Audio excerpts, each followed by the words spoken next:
আমাদের সাথে স্টুডিওতে আছেন ক্রীড়া সাংবাদিক তাইবানন্ত। শুভ সকাল। আমরা বোধহয় এই কথা গেল মাস থেকে বলা শুরু করেছি, যদি একদম শুরু থেকে ধরে ৩ জানুয়ারি থেকে আমাদের আলোচনা শুরু, স্টিল চলছে এবং আমরা এই একটা জিনিস নিয়েই ঘেটে আছি এখনো কি হবে।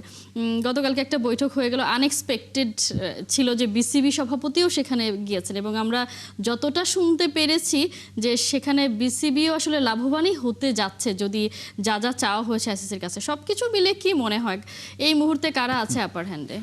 নাজমুল হাসান পাপনও তো আইসিসি বা পিসিবির অনেক সভায় বা আমন্ত্রণ নিয়েছেন।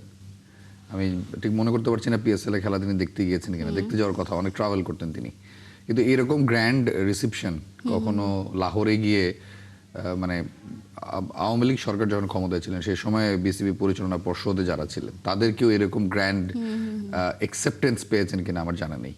মানে ওই যেটা আমরা অনেকবারই বলেছি এবং হাসাহাসি করেছি যে আসলে যে শত্রু যেটা হয় যে মানে বন্ধুর একটা জায়গা তৈরি হয়ে যায়, এবং সেটা এখন বিসিবি স্পষ্টভাবেই বন্ধু হয়ে গেছে। যেভাবে বিসিবি সভাপতিকে একসেপ্ট করা হয়েছে লাহোরে, যেভাবে পাকিস্তান ক্রিকেট বোর্ডের পক্ষ থেকে সেখানে ঊর্ধ্বতন কর্মকর্তারা ছিলেন, এবং এরপর যদি আপনি সোশ্যাল মিডিয়াতে দেখেন, সামাজিক যোগাযোগ মাধ্যমে ছবি দিয়ে জানানো হয়েছে, তারপরে যে বিসিবি এবং পিসিবির যে মিটিং হয়েছে সেই ছবির কথা বলা হয়েছে। পিসিবি এত বড় একটা সিদ্ধান্ত নিয়েছে পাকিস্তান সরকারের পক্ষ থেকে, তারা ভারত ম্যাচ বয়কটের ঘোষণা দেওয়ার পরে সেটাতে বাংলাদেশ ক্রিকেট বোর্ড প্রধান ধন্যবাদ জানিয়েছেন, সেটাকে আলাদা করে কোট করা হয়েছে। সবকিছু মিলিয়ে আমার মনে হয় যে আপনি যেটা বলছিলেন বল কার কোর্টে, অফকোর্স যদি আইসিসির মিটিং থেকে থাকে এবং সেই মিটিংয়ে যদি বাংলাদেশ ক্রিকেট বোর্ড প্রধান নিমন্ত্রণ পেয়ে থাকেন, সেক্ষেত্রে অবশ্যই কিছুটা শুধু পিসিবির কোর্টে বল না, আমি তো মনে করবো যে বিসিবির কোর্টেও বল রয়েছে, এবং এখানে আসলে কূটনৈতিক চালগুলো, ক্রিকেটীয় কূটনৈতিক চালগুলো ডিপেন্ড করে যে আপনি কিভাবে আপনার নিজের জায়গাটাকে আপনি তুলে ধরতে চান। অফকোর্স পাকিস্তান ক্রিকেট বোর্ড তারা সিদ্ধান্তটা নেওয়ার আগে অনেকবার ভেবেছে, অসংখ্যবার ভেবেছে। আমরা যেটা করেছি যে আমরা নিরাপত্তার কথা জানিয়ে আমরা খেলবো না বলে আমরা আমাদের স্ট্রিক পয়েন্ট খেলবোই না, এরকম একটা। কিন্তু পাকিস্তান ক্রিকেট বোর্ড যেটা করেছে, এমন জায়গায় বাড়িটা দিয়েছে যে বাড়িটাতে আসলে শুধু আইসিসি না বিসিসিআরও লেগেছে। এবং আপনি দেখেন যে বাংলাদেশ ক্রিকেট বোর্ড 3 তারিখ থেকে যে সে মোস্তাফিজের ইস্যুর পর থেকে 4 তারিখেই সম্ভবত অনানুষ্ঠানিকভাবে আমরা প্রক্রিয়া জানানো শুরু করেছিলাম যে আসলে আমরা যেতে চাই না ভারতে। এই যে প্রক্রিয়াটা, সেটা একটা 20 দিন 18 দিনের মধ্যেই আইসিসি কিন্তু বললো ঠিক আছে, আসার দরকার নেই, আমরা রিপ্লেস করে দিচ্ছি। এই যে এত বড় একটা সিদ্ধান্ত পাকিস্তান ক্রিকেট বোর্ড জানালো বা পাকিস্তান সরকারের পক্ষ থেকে জানানো হলো, বিশ্বকাপ শুরু হয়ে গেছে, আইসিসি কিন্তু কোনো সিদ্ধান্ত দিতে পারেনি। তো আপনাকে বুঝতে হবে যে আপনি আসলে কোন জায়গাটায় বাড়ি দিলে সেটা নড়বে। মানে আমার কথা হচ্ছে যে বাংলাদেশ ক্রিকেট বোর্ডও তো এমন কোনো অ্যাটেম্প নিতে পারতো যেটার মাধ্যমে হয়তো আইসিসি তাদেরকে বলতো যে ঠিক আছে তোমরা শ্রীলঙ্কায় খেলতে যাও। সো ওই বাচ্চাদের মতো গো না ধরে আমার মনে হয় যে সামটাইমস আপনাকে একটু ট্যাকটিক্যাল হতে হবে। মানে সেটা শুধু ক্রিকেট মাঠে হলে হবে না, ক্রিকেট মাঠের বাইরেও বোর্ড খেলাতে আসলে ট্যাকটিক্যাল হওয়াটা জরুরি, খুবই জরুরি। যদি ওই জায়গাটায় বাংলাদেশ আসলে ঠিকঠাক চালটা চালতে পারতো, হয়তো আমরা ওয়ার্ল্ড কাপ খেলতেও পারতাম, এমনও হতে পারতো। কিন্তু একটা জিনিস তো পরিষ্কার, আপনার সাথেই বহুবার আলোচনা হয়েছে যে পাকিস্তান এর আগে নিজেরাই বঞ্চিত হয়েছে, তারা হোস্ট হয়ে তাদেরকে বাইরে গিয়ে খেলতে হয়েছে শুধুমাত্র ভারতের গর্তুমের কারণে। সেই জায়গায় এবার পাকিস্তান বেশ শক্ত অবস্থানে, কিন্তু এইটার পেছনে শুরুটা তো বাংলাদেশই করেছে। মানে আইসিসিকে না বলার সাহসটা সর্বপ্রথম বাংলাদেশই দেখিয়েছে, এবং তারপরে পাকিস্তান সেই সুযোগটা নিয়েছে। বা আমরা সবসময় বলে থাকি যে পাকিস্তান এতদিন তাদের পাশে কাউকে পায়নি, এখন পেয়েছে, সেই সুযোগটা নিয়ে তারা আদায় করার চেষ্টা করছে। মানে প্রথমবার আমরা হয়তো দেখছি আইসিসি তথা বিসিসিআই সবাই একটু চাপে, এটা তো একটা গুড, বেশ চাপে। এবং আমি তো অফকোর্স বলবো যে যেভাবে পাকিস্তান সরকার বলেন, পিসিবি বলেন, তারা যে গাটসটা দেখিয়েছে যে আমরা ভারত ম্যাচটা বয়কট করলাম, এই যে একটা, এবং এর আগে তো অসংখ্য ঘটনা ঘটেছে। আপনি যদি ওই হ্যান্ডশেক করা থেকে শুরু করে ওই এসএসসি চেয়ারম্যানের হাত থেকে ট্রফি না নেওয়ার ঘটনা, চ্যাম্পিয়ন্স ট্রফি খেলতে যাব না পাকিস্তানে, হাইব্রিড মডেল তৈরি করো, সব না কিন্তু ভারত করেই গেছে, বিসিসিআই করে গেছে পাকিস্তানের পক্ষ থেকে। কিন্তু এবং পাকিস্তান ওই যে হাত না মেলানোর পরে, ইফ ইউ রিমেম্বার, যে আরব আমিরাতের সাথে ম্যাচটাতে তারা হোটেল থেকে 1 ঘন্টা পরে গিয়েছে, তখন কিন্তু ক্রিকেটীয় কোনো নিয়ম কানুন মানা হয়নি, তখন কিন্তু বলা হয়নি কেন ম্যাচ শুরুর আগে এই দল আসেনি, ঠিক আছে আমরা তাহলে বাকিদেরকে ওয়াকওভার দিয়ে দিচ্ছি বা কোন একটা পেনাল্টি দিচ্ছি, তখন কিন্তু ঠিকই ওয়েট করা হয়েছে। পাকিস্তান সর্বোচ্চ যেই রাগটা দেখিয়েছে সেটা হচ্ছে মাঠে দেরি করে গিয়েছে, খেলবো না বলে ঠিকই খেলতে গিয়েছে। বাট আদার দ্যান দ্যাট এর আগে পাকিস্তানের কোনো গার্ডস আমরা দেখিনি, এই প্রথম তারা একটা গার্ডস দেখালো। অফকোর্স সেটা বাংলাদেশের প্রেজেন্সের কারণে হয়েছে, বাংলাদেশের অনেক বড় একটা ইনিশিয়েটিভের কারণে হয়েছে। এখন কথা হচ্ছে যে ধরেন বিশ্বকাপে ভারত পাকিস্তান খেলা হলো, এটা একটা বড় খবর। আমরা ক্রিকেট বিশ্বের অনেক বড় স্টেক হোল্ডার, আমাদের গণমাধ্যম অনেক সরব থাকে সবকিছুতে। যদি শেষমেশ পিসিবি রাজি হয় ভারতের সাথে ম্যাচটা খেলতে, that would be a great news. আমাদের ক্রিকেটের কি হবে না? আপনি যদি কনটেক্সটে চিন্তা করেন, দিন শেষে পাড়া প্রতিবেশী মানে মিল মোহাম্মদ ভালোবাসা হয়ে গেল। আমার বাসায় তো আর খাবার আসলো না, তো আমার বাসায় খাবার আসতে হবে। যদি পাড়া প্রতিবেশীর মিল মহব্বতে আমার বাসায় একটা রাতের খাবারের যোগান হয়, সেটা আমার জন্য খুব গুরুত্বপূর্ণ হয়ে দাঁড়াবে। তো আমি মনে করি আমিনুল ইসলাম বুলবুল, তিনি আইসিসিতে কাজ করেছেন দীর্ঘ সময়। He has a very good communication skill. যেই জায়গাগুলোতে তিনি ব্যর্থ হয়েছেন এর আগে, বাংলাদেশ যে লিয়াজোটা আসলে করতে পারেনি আইসিসি তথা বিসিসি এর সাথে, সেটা এবার করা হোক।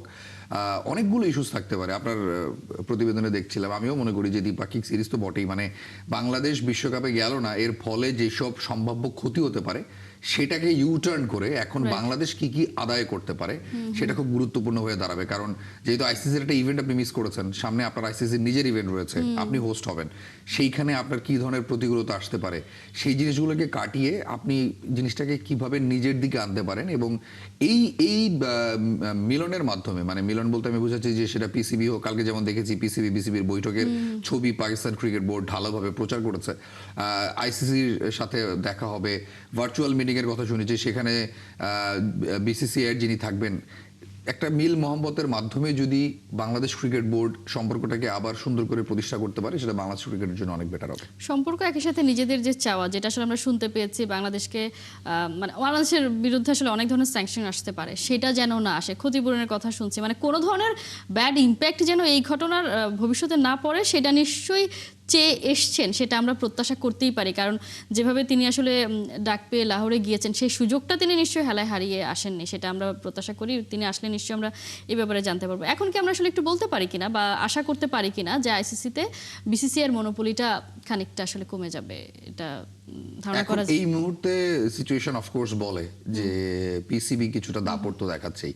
এবং ওভারঅল যদি আপনি চিন্তা করেন যে বাংলাদেশের কনটেক্সট থেকে যদি আমি বলি, আপনি দেখবেন যে যেটা বলছিলাম, যেভাবে পিসিবি থেকে সামাজিক যোগাযোগ মাধ্যমে ছবি দেওয়া হয়েছে, আমরা কিন্তু এখান থেকে স্পেকুলেশন করে যাচ্ছি। এবং বিসিবির পক্ষ থেকে কিন্তু জানানো হয়নি যে বুলবুল সাহেব লাহোরে গিয়েছেন, বুলবুল সাহেব সেখানে একটা আইসিসি মিটিং অ্যাটেন্ড করবেন, তার আগে মহসিন নাকভি সাহেবের সাথে ওনার একটা মিটিং রয়েছে। আমাদেরকে এটা নানা জায়গায় ফোন দিয়ে খোঁজ খবর দিয়ে, এবং আপনি যদি বিসিবি পরিচালকদের ফোন দেন, বিসিবি পরিচালকরা বলবে যে ঠিক নিশ্চিত না, হয়তো গিয়েছেন, ফারুক আহমেদ নিজেই নাকি জানতেন না। এক্স্যাক্টলি, কোনো একটা সবাই গিয়েছেন। আমার কথা হচ্ছে যে ধরেন এখন বাংলাদেশ ক্রিকেট বোর্ডের যে সম্পর্ক গণমাধ্যমের সাথে রয়েছে, এই সম্পর্ক দিনকে দিন কিন্তু খারাপ হচ্ছে। আপনি প্রত্যেকটা জায়গায় দেখবেন, আপনি বিসিবিতে এখন গণমাধ্যম চাইলেই ঢুকতে পারে না, দেয়ার আর সার্টেন রুলস। আপনাকে আপনার একটা সরকারি কাগজপত্র থাকতে হবে, আপনাকে একটা প্রতিষ্ঠিত প্রতিষ্ঠান হতে হবে, এছাড়া আপনি চাইলেই চট করে বিসিবিতে ঢুকতে পারবেন। এটা নিয়ে বেশ জল ঘোলা হয়েছে। সে তো গেল, একটা ছবি তুললেও যে ওয়ার্ন, এক্স্যাক্টলি, সেই ছবির বিষয়টা আপনি দেখেন যে সেই ছবিটার পরে নিরাপত্তা বিভাগের প্রধান সেই ফটোগ্রাফারকে, গণমাধ্যম কর্মীকে চিঠি দিয়ে সতর্ক করেছেন যে কেন এরকম ছবি তুলেছেন। সেই ছবিকে ফারুক আহমেদ বলেছেন সেটা নাকি এআই দিয়ে বানানো ছবি, আঙ্গুলটা নাকি বসানো হয়েছে। সো আমার কাছে সবকিছু মনে হয় যে দিন শেষে সম্পর্কটা এতটা তিক্ত হয়ে গেছে। সো সবকিছুর মধ্যে রাগ ঢাক রাখলে হবে কি, যখন আপনি আমাকে কিছু বলবেন না এবং আমি সেটা অন্যান্য জায়গা থেকে খবর পাবো, তখন আমি আমার মতো করে নিউজ কিন্তু ছাপিয়ে দেবো। তখন আমি বলবো যে পাকিস্তানি অমুক গণমাধ্যম এটা বলেছে, পাকিস্তানে আমার বন্ধু যেই সাংবাদিক তিনি অমুকটা বলেছেন। এই স্পেকুলেশন চেয়ে ভালো হয় যদি বিসিবি থেকেই আসলে জানানো হতো যে এটা তো লুকোচুরির কিছু নাই, তাই না? তারপরে দেখেন, লুকোচুরির কিছু নাই, কিন্তু যেটা আসলে বলছিলেন যে তিনি যে লাহোর গেছেন, সেটা আমরা গতকাল সকালে জানতে পেরেছি বিভিন্ন মাধ্যম মারফত। বিসিবি থেকে কোনো ধরনের জানানো হয়নি, এবং আমরা অনেকে একটু কনফিউজড ছিলাম, কারণ এর আগে বিসিবি সভাপতি মেলবোর্নে চলে গিয়েছেন, এরকম খবর তো চাওয়ার হয়েছিল, সেই জায়গায় মনে হচ্ছিল। তারপর দেখলাম পাকিস্তানি গণমাধ্যম তারা আসলে দিচ্ছে যে গিয়েছেন। মানে এইসব খবর কেন অন্য গণমাধ্যম থেকে আমাদেরকে জানতে হবে? এগুলো আসলে বিসিবির কি উদ্দেশ্য? কেন আসলে বিসিবি নিজের ঘরেই সমস্যা লাগিয়ে রেখেছে? সেটা একটু আমার মনে হয় যে কমিউনিকেশন একটু গ্যাপ রয়েছে। এবং মানে গ্যাপটা কেন রাখছেন? গ্যাপটা তো রাখা আপনি যাবে দেখবেন না। যে শুরু থেকেই এই পরিচালনা পর্ষদ যে পরিমাণ চাপে রয়েছে নানা কারণে, সেটা জাহানারা আর নারী হয়রানির ইস্যুতে হোক, সেটা এম নাজমুল সাহেবের নানা রকমের অদ্ভুত বক্তব্যের কারণে হোক, সেটা ফারুক আহমেদের এর আগে বিভিন্ন ব্যাংকে বিসিবির টাকা তিনি যে রেখেছেন সেই ইস্যুগুলো, মানে এতগুলো ইস্যুস রয়েছে।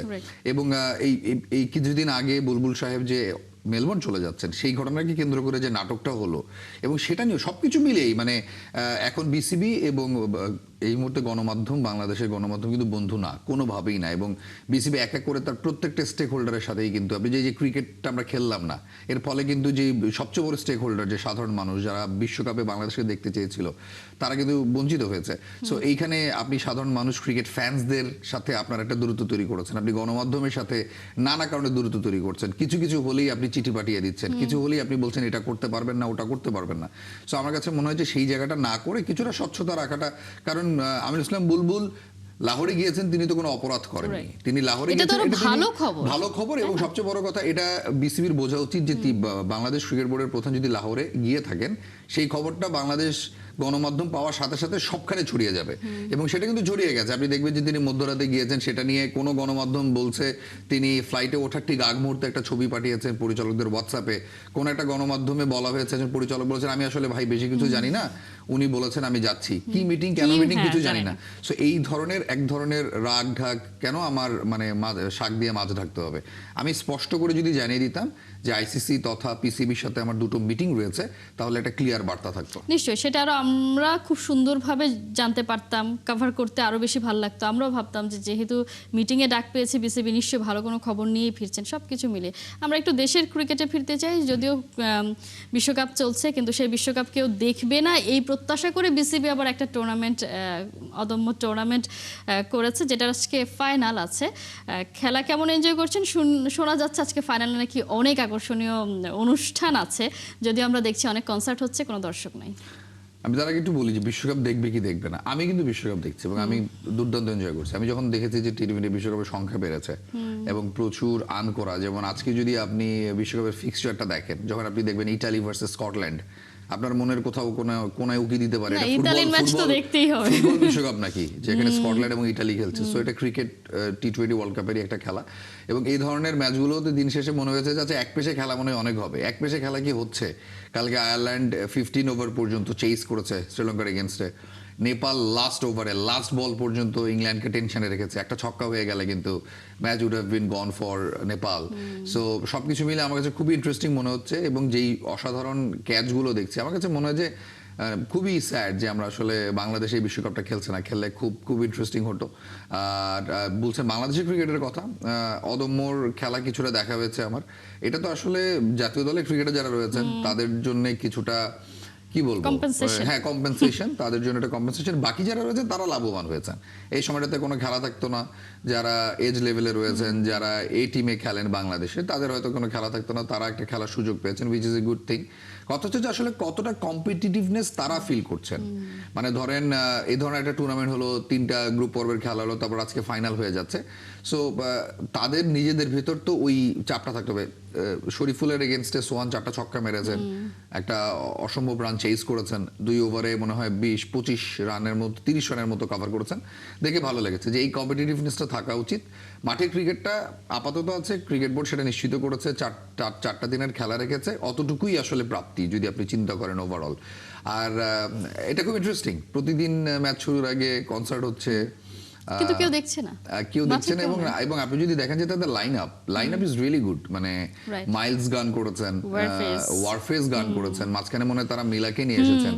সো এই লাইন আপ কিন্তু ভেরি রক লাইন আপ। মানে আমার কাছে যেটা খুব ইন্টারেস্টিং লাগছে যে কারো জন্য খুবই আসলে মানে দেখার মতো। কিন্তু তো এদের যাদের নাম আমরা বলছি, এদের প্রত্যেকের কনসার্ট তোমরা টাকা দিয়ে দেখি, আমরা টাকা দিয়ে দেখি এবং কম টাকা দিয়ে দেখি না। আপনি চাইলে এখন একটা কনসার্টে কিন্তু কম টাকা খরচ করে ঢুকতে পারবেন না, এই মুহূর্তে বেশ এক্সপেন্সিভ কনসার্ট টিকেট। সো সেই জায়গা থেকে দর্শক নেই, কেউ দেখছেন না, কেউ শুনছেন না গান, উইচ ইজ ট্রু। কিন্তু আমি ইনিশিয়েটিভটাকে সুন্দর বলবো যে মাঠে দর্শক আনার জন্য সম্ভাব্য যত কিছু করা সম্ভব তারা করছে। আপনি বলছেন ভালো ইনিশিয়েটিভ, আসলে কি খুব জরুরি? মানে সব প্রত্যেক দিনই কনসার্ট থাকে। আমরা বিপিএল এর সময় দেখেছি, বিপিএল এর আয়োজন নিয়ে কোনো কর্মকর্তাকে জিজ্ঞাসা করা হলে যে খুব বড়সড় একটা গ্র্যান্ড একটা ওপেনিং হবে, এ আসবে সে আসবে, এই রকম, মানে সেটা কি খুব বেশি জরুরি? দেখেন আপনি সিসিডিএম এর একটা টুর্নামেন্ট গেল, প্রথম বিভাগের যে 8টা ক্লাব খেলেনি তাদের প্লেয়ারদেরকে নিয়ে একটা টি-20 টুর্নামেন্ট হয়েছে।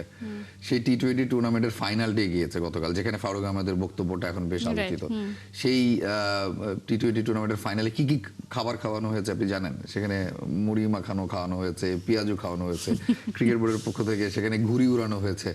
তো দে আর ট্রাইং দেয়ার বেস্ট। মানে মাঠের ক্রিকেটটা যেমনই হোক না কেন, মাঠের বাইরের আনুষঙ্গিক ঢাকঢোল কিন্তু এগুলো চমৎকার। এবং আমি জানি না কারা করছেন, কাদের মাথা থেকে প্ল্যানগুলো বেরোচ্ছে, ভালো লাগছে, আমার ভাবতেই তো ভালো লাগছে। ক্রিকেট ছাড়া বাকি সবকিছু আসলে চলছে, সেটা ভাবতে হয়তো ভালো লাগছে, দুঃখ থেকেই হয়তো বলছেন। সব থেকে আসলে আমাদের ভালো লাগতো যদি আমরা আজকে কথা বলতে পারতাম, বা প্রথম দিনই আমরা কথা বলতে পারতাম যে বাংলাদেশ কেমন খেললো, কেমন হলো, সব কিছু নিয়ে। তারপরেও ভালো কিছুই হবে নিশ্চয়ই, সামনে এরকম ঘটনার আমরা কখনো আশা না করি যে ঘটুক। বুলবুল আমিনুল ইসলাম বুলবুল ভালো খবর নিয়ে আসবে। নিশ্চয়ই ভালো খবর আনবেন, খবরটা তিনিই আমাদেরকে দেবেন, এটা অন্তত আশা করি। অন্যদের মারফত আসলে জানতে আর চাই না। নিশ্চয়ই, তাই বরং তো অসংখ্য ধন্যবাদ ধন্যবাদ। আপনাকে।